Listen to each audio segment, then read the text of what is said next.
Option trading की दुनिया में ना एक सवाल हमेशा हवा में रहता है, बायर बनना बेहतर है या फिर सेलर। चलिए आज इसी बड़ी बहस को सुलझाते हैं। सोचिए, दो खिलाड़ी हैं। एक तरफ है ऑप्शन बायर जो एक छोटा सा दाम लगाकर जैकपॉट जीतने का सपना देख रहा है, और दूसरी तरफ है ऑप्शन सेलर जो इंश्योरेंस कंपनी की तरह धीरे धीरे लगातार कमाई करना चाहता है। तो इस मैच में असली विनर कौन है, आइए पता लगाते हैं। तो ठीक है, शुरुआत करते हैं बायर की तरफ से। देखते हैं कि ये लोग आखिर सोचते कैसे हैं और खेलते कैसे हैं। अच्छा, तो एक ऑप्शन बायर करता क्या है? देखिए, फंडा बहुत सिंपल है। वो एक छोटी सी फीस देता है जिसे हम कहते हैं प्रीमियम, और इस छोटी सी फीस के बदले उसे मिलता है गोल्डन टिकट। अगर मार्केट में एक जोरदार मूव आया तो मुनाफा अनलिमिटेड हो सकता है। और सबसे कमाल की बात, अगर दांव उल्टा पड़ गया तो उसका ज्यादा से ज्यादा नुकसान कितना होगा? बस उतना ही जितना उसने प्रीमियम दिया था, इससे एक पैसा भी ज्यादा नहीं। तो फायदे तो साफ हैं, लिमिटेड रिस्क, अनलिमिटेड प्रॉफिट का चांस। यही तो इसे इतना एक्साइटिंग बनाता है। लेकिन हर हीरो का एक विलन होता है, और बायर का सबसे बड़ा दुश्मन है टाइम डीके। अब ये क्या चीज है? इसे ऐसे समझिए जैसे हाथ में रखी बर्फ पिघल रही हो।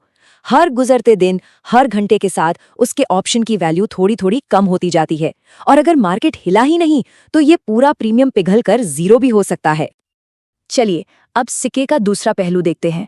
बात करते हैं ऑप्शन सेलर की, जो बिल्कुल अलग ही गेम खेलता है। ऑप्शन सेलर, जैसा मैंने पहले कहा, एक इंश्योरेंस कंपनी की तरह है। वो प्रीमियम अपनी जेब में रखता है और इस बात पर शर्त लगाता है कि कुछ भी बड़ा नहीं होगा, मार्केट शांत रहेगा। और पता है सबसे मजेदार बात क्या है? वो टाइम डीके, जो बायर की जान का दुश्मन था, वो यहाँ सेलर का पक्का दोस्त है। जैसे जैसे घड़ी की सुई आगे बढ़ती है, ऑप्शन की वैल्यू घटती है और ये सारा पैसा सीधा सेलर के खाते में चला जाता है। तो देखा जाए तो सेलर के पास टाइम भी है और जीतने की प्रोबेबिलिटी भी ज्यादा है। लेकिन कहानी में एक बहुत बड़ा ट्विस्ट है। याद है, बायर का रिस्क सिर्फ प्रीमियम तक लिमिटेड था। सेलर का रिस्क अनलिमिटेड हो सकता है। जी हाँ, अनलिमिटेड। सोचिए जरा, मार्केट में बस एक गलत जोरदार मूव और महीनों की कमाई एक ही दिन में स्वाहा। इसीलिए कहते हैं कि सेलिंग के लिए सिर्फ पैसा ही नहीं, जिगरा भी चाहिए। बहुत हो गई थ्योरी की बातें। अब देखते हैं कि असल दुनिया में डेटा क्या कहानी सुनाता है। एक छोटा सा रियलिटी चेक करते हैं। मान लीजिए निफ्टी 22,000 का एक कॉल ऑप्शन है। एक बायर है, एक सेलर है। अब दो ही बातें हो सकती हैं। अगर मार्केट रॉकेट बन गया तो बायर की तो लॉटरी लग जाएगी। लेकिन अगर मार्केट वहीं का वहीं खड़ा रहा या थोड़ा नीचे चला गया तो कौन जीतेगा? बिल्कुल सही, सेलर। वो आराम से पूरा प्रीमियम अपनी जेब में रख लेगा।